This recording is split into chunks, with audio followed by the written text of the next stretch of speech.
South ఇండియాలోని అతి తక్కువ ధరలకి రత్నాలనందించే ఏకైక సంస్థ 6JVR.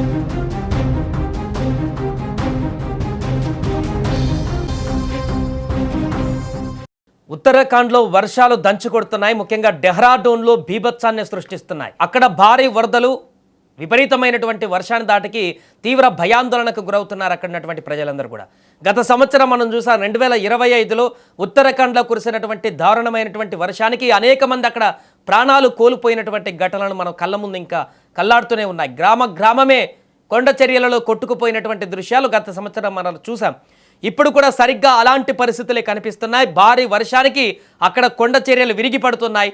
అదేవిధంగా తాజాగా డెహ్రాడూన్లో ఒక దారుణమైనటువంటి పరిస్థితి ఇప్పుడు ఏర్పడింది. కొద్దిలో అక్కడ ఉన్నటువంటి పర్యాటకులు, అక్కడికి వచ్చినటువంటి వ్యక్తులు ప్రాణాపాయం నుంచి బయటపడ్డటువంటి పరిస్థితి. డెహ్రాడూన్ పోలీస్ స్టేషన్ పరిధిలోని సంతలదేవి ఆలయం పరిధిలోని నదిలో 7గురు చిక్కుకున్నారు. నదిలో నీటి మట్టం ఒక్కసారిగా పెరగడంతో వారు మధ్యలోకి ఆ తాడు పట్టుకొని వస్తున్నటువంటి క్రమంలోనే ఒక్కసారిగా నదిలో నీటి మట్టం ప్రవాహం ఒక్కసారిగా పెరగడంతో వారు ప్రాణాలు అరచేతిలో పెట్టుకొని బిక్కుబిక్కుమంటూ ఇక ప్రాణాలు మాయిపోతాయనేటువంటి ఆశలు వదులుకొని ప్రాణాల మీద అదే నదిలో కొట్టుమిట్టాడుతున్నటువంటి సందర్భం ఏర్పడింది. వారిని నది మధ్యలో ఉన్న ఐలాండ్పై చిక్కుకున్నారు. ఇక చుట్టూ నీరు చేరడంతో వారు అక్కడే చిక్కుకుపోయారు. అనంతరం వారిని ఎన్డీఆర్ఎఫ్ బృందాలు తాళ్ల సహాయంతో ప్రత్యేకమైనటువంటి రక్షణ బృందాలు అక్కడికి చేరుకొని వారిని అక్కడి నుంచి తీసుకువచ్చారు. సమాచారం అందిన వెంటనే చేరుకున్నటువంటి ఎన్డీఆర్ఎఫ్ బృందాలు వారిని తాళ్ల సహాయంతో సురక్షితంగా ఒడ్డుకు చేర్చడంతో అందరూ ఊపిరి పీల్చుకున్నారు. చిమ్మ చీకట్లో భయంకరంగా ప్రవహిస్తున్నటువంటి నదిలో ప్రాణాలను అరచేతిలో పెట్టుకొని బిక్కుబిక్కుమంటూ నది దాటుతున్నటువంటి దృశ్యాలు ఇప్పుడు సోషల్ మీడియాలో వైరల్గా మారుతున్నాయి. మనం కూడా స్క్రీన్ మీద చూడొచ్చు వారు ఎంత భయంకరమైనటువంటి పరిస్థితుల్లో అక్కడ వస్తున్నారో.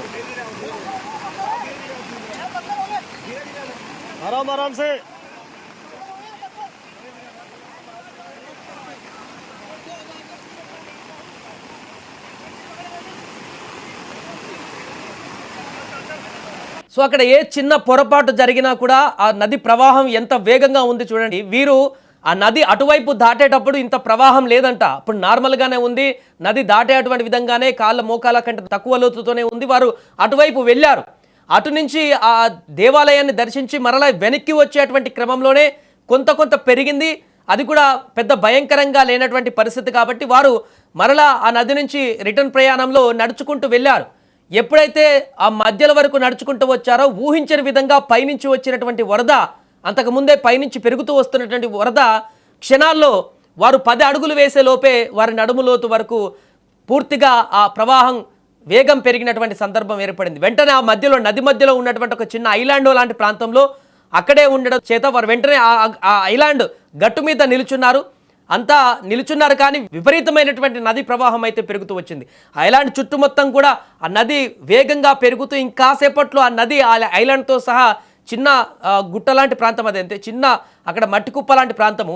సో కాసేపట్లో ఆ నది కూడా దాని మీద నుంచి ప్రవాహం వెళ్ళిపోతుంది. ఇక మా ప్రాణాలు పోతాయని చెప్పేసి వారందరూ అనుకున్నటువంటి సందర్భం. కానీ అప్పటికే అక్కడ వారు చిక్కుకున్నటువంటి పరిస్థితిని చూసిన స్థానికులు వారికి ఇన్ఫర్మేషన్ ఇవ్వడంతో ఎన్డీఆర్ఎఫ్ బృందం హుటాహుటిన వేగంగా స్పందించారు. ఇక్కడ వారిని మెచ్చుకోవచ్చు ఎన్డీఆర్ఎఫ్ బృందాన్ని.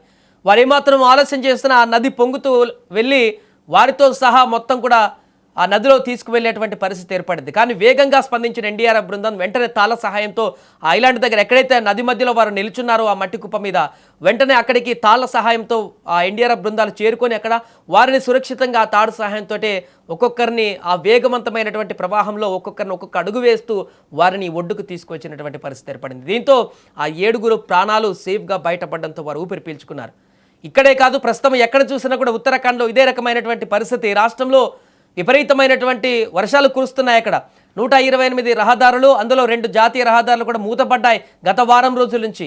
ఈ వర్షాలు మౌలిక సదుపాయాలను నాశనం చేయడమే కాకుండా డెహ్రాడూన్లో ఒక మహిళకు గాయాలు కలిగించాయి. గతంలో కొన్ని రోజుల క్రితం అనేక జిల్లాలలో రహదారి కనెక్టివిటీ కూడా అంతరాయం ఏర్పడింది.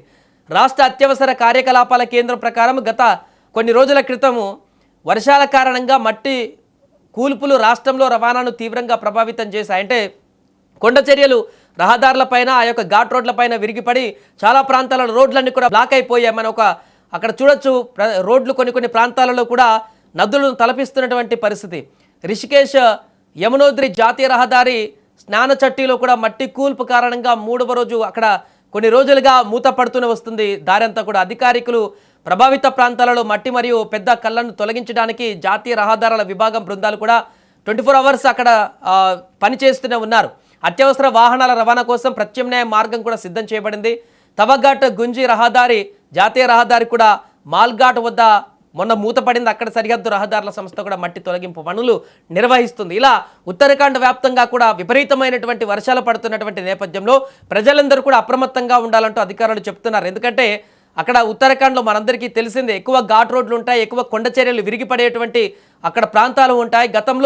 గత సంవత్సరం చూసాం అక్కడ ఎంత దారుణమైనటువంటి పరిస్థితులు ఏర్పడ్డాయో. చాలామంది పదుల సంఖ్యలో ప్రాణాలు కోల్పోయారు హెవీ వర్షాల కారణంగా. మరలా ఇప్పుడు అలాంటి సిచ్యువేషన్సే కనిపిస్తున్నాయి కాబట్టి జాగ్రత్తగా ఉండాలి. కొండ చర్యల ప్రాంతాలలో ఉన్నటువంటి ప్రజలు అప్రమత్తంగా ఉండాలి. లోతట్టు ప్రాంతాల ప్రజలు కూడా సేఫ్ ప్లేస్కి వెళ్ళాలంటూ కూడా సూచనలు చేస్తున్నారు. ఏదేమైనా ప్రస్తుతము ఉత్తరాఖండ్ డెహ్రాడూన్లో నదిలో చిక్కుకున్నటువంటి వీరును బయటికి రావడం అనేది, దానికి సంబంధించిన వీడియో దృశ్యాలు అయితే ఇప్పుడు సోషల్ మీడియాలో విపరీతంగా వైరల్ అవుతున్నాయి.